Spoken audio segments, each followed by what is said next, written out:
21న కలెక్టర్లతో సమావేశం కానున్నారు సీఎం రేవంత్ రెడ్డి. సీఎంగా అయ్యాక రేవంత్ రెడ్డి తొలిసారిగా కలెక్టర్లతో ప్రత్యేకంగా భేటీ అవుతున్నారు. ధరణి, రైతు భరోసా, కౌలు రైతుల గుర్తింపుపై సమీక్షించే అవకాశం ఉంది. అలాగే గృహలక్ష్మి పథకం లబ్ధిదారుల ఎంపిక, ప్రజావాణి కార్యక్రమంపై చర్చిస్తారని తెలుస్తోంది. కొత్త ప్రభుత్వం ఆలోచన విధానం, ప్రజలకు అందించనున్న పథకాలపై చర్చించే అవకాశం ఉంది. వాటితో పాటు జీవో నెంబర్ 58, 59 పై చర్చిస్తారని తెలుస్తోంది. వీటితో పాటు కాంగ్రెస్ ఇచ్చిన 6 గ్యారెంటీలపై కలెక్టర్లతో చర్చిస్తారు సీఎం రేవంత్ రెడ్డి. సమావేశానికి సంబంధించి మరిన్ని డీటెయిల్స్ యాదగిరి అందిస్తారు. యాదగిరి, 21న జరిగే కలెక్టర్లతో సీఎం రేవంత్ రెడ్డి భేటీ ఎజెండా ఏంటి? అనిల్, సీఎం రేవంత్ రెడ్డి సీఎంగా అయిన తర్వాత తొలిసారిగా అన్ని జిల్లాలకు సంబంధించిన కలెక్టర్లతో ఈ నెల 21న తొలిసారిగా సమావేశం కాబోతున్నారు. ఈ సమావేశంలో ప్రధానంగా కాంగ్రెస్ ప్రభుత్వంకు ఉన్నటువంటి ఎజెండా ఇది. కాంగ్రెస్ సంక్షేమ పథకాలకు సంబంధించి కానీ ప్రజల కోసం ఏమేమి అమలు చేయబోతుంది అనే దాని మీద చర్చించే అవకాశం మనకు కనబడుతుంది. ఎందుకంటే ఇప్పటికే ఈ ధరణి పోర్టల్ విషయంలో చాలామంది రైతులు ఇబ్బందులు పడ్డారు. సొంత భూములున్న వాళ్ళు కోల్పోవాల్సిన పరిస్థితి వచ్చింది అనేది చాలామంది రైతుల నుంచి వస్తున్నటువంటి ఆవేదన, వ్యతిరేకత. సో దీనిపైన గతంలో చాలామంది రైతులు కూడా ఆందోళన చేశారు, నిరసనలు చేశారు.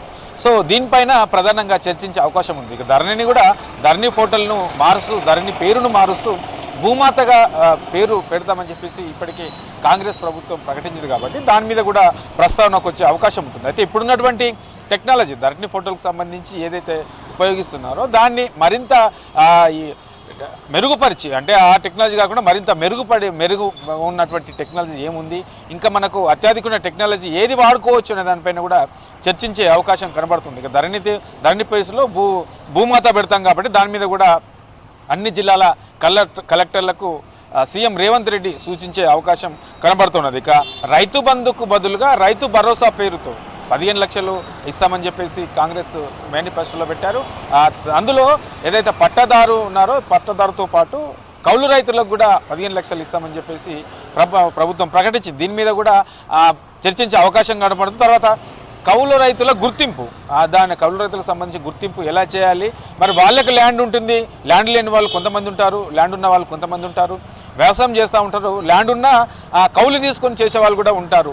మరి దీని విషయంలో ఎట్లా క్యాల్కులేట్ చేయాలి, ఎట్లా పరిగణనలకు తీసుకోవాలి అనే దానిపైన అధికారులను, ఏదైతే కలెక్టర్లు ఉన్నారో కలెక్టర్లను అడిగి తెలుసుకునే అవకాశం ఉంటుంది. వాళ్ళ నుంచి ఒపీనియన్స్ కూడా తీసుకునే అవకాశం మనకు కనబడుతూ ఉన్నది. దీంతోపాటు ఈ గృహలక్ష్మికి సంబంధించి లబ్ధిదారుల ఎంపిక, గృహలక్ష్మికి సంబంధించి లబ్ధిదారుల ఎంపిక ఎట్లా తీసుకోవాలి, దానికి సంబంధించిన విధి విధానాలు ఎట్లా ఉంటే బాగుంటుంది అనే దానిపైన కూడా కలెక్టర్తో చర్చించే అవకాశం ఉంటుంది. దీంతోపాటు ఇప్పటికే ప్రజావాణి, అంటే మొదట్లో దీన్ని ప్రజా దర్బార్గా అన్నారు. ప్రగతి భవన్లో ఎవరికి సమస్యలు ఉన్నా డైరెక్ట్ ప్రగతి భవన్కి వచ్చి తమ సమస్యలను చెప్పుకోవచ్చు అని చెప్పేసి ప్రకటించారు.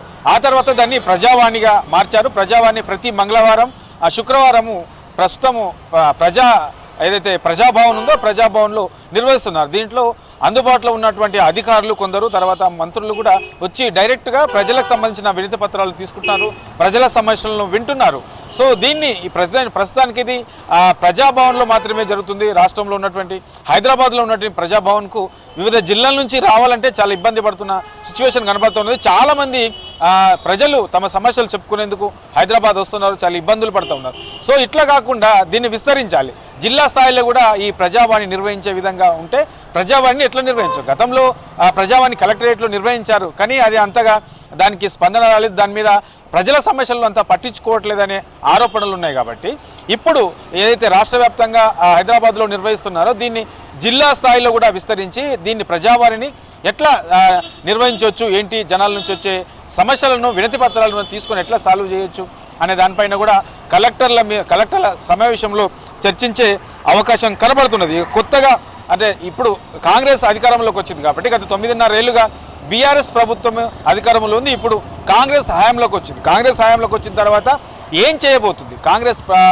ప్రభుత్వంలో ఉన్నటువంటి ఆలోచనలు ఏంటి, ప్రజలకు ఏం చేయబోతుంది, దానికి సంబంధించిన పథకాలు ఏం అమలు చేయబోతుంది, ఎట్లా ముందుకెళ్ళాలి, ఎట్లా కాంగ్రెస్ ప్రభుత్వం ఏమనుకుంటుంది, ఎట్లా ముందుకెళ్ళాలి, ప్రభుత్వ విధానాలు ఎట్లా ఉండాలి అనే దాని మీద కలెక్టర్లతో పలు కీలకమైనటువంటి సూచనలు చేసే అవకాశం అయితే మనకు కనబడుతున్నది. దీంతోపాటు ఇండ్లు లేని వాళ్ళకు, ఇందిరమ్మ ఇండ్ల పేరుతో ఇల్లు లేని వాళ్లకు 5 లక్షల రూపాయలు ఇస్తామని చెప్పేసి ప్రకటించారు. సో ఆ ప్రకటించిన దానికి సంబంధించి ఈ ఇల్లు లేని వాళ్ళను ఎట్లా మనం పరిగణలోకి తీసుకోవచ్చు, సో వాళ్ళకి 5 లక్షలు ఇస్తామని చెప్పాం కాబట్టి వాళ్ళ గుర్తింపు కూడా ఎట్లా గుర్తిస్తారు, ఏం చేస్తే బాగుంటుంది, దానికి సంబంధించిన విధి విధానాలు ఎట్లా ఉంటే బాగుంటుంది అనే దాని మీద కూడా ఈ 21న నిర్వహించే కలెక్టర్ల సమావేశంలో చర్చించే అవకాశం కనబడుతున్నది. ఇక దీంతో పాటు కాంగ్రెస్ ఏదైతే మేనిఫెస్టోలో 6 గ్యారంటీలు అని చెప్పిందో ఆ 6 గ్యారంటీలకు సంబంధించి కూడా ఆ కలెక్టర్లతో చర్చించే అవకాశం కనబడుతుంది. ఎందుకంటే ఈ 6 గ్యారంటీలో ఇప్పటికే 2 పథకాలను అమలు చేస్తూ ఉన్నారు.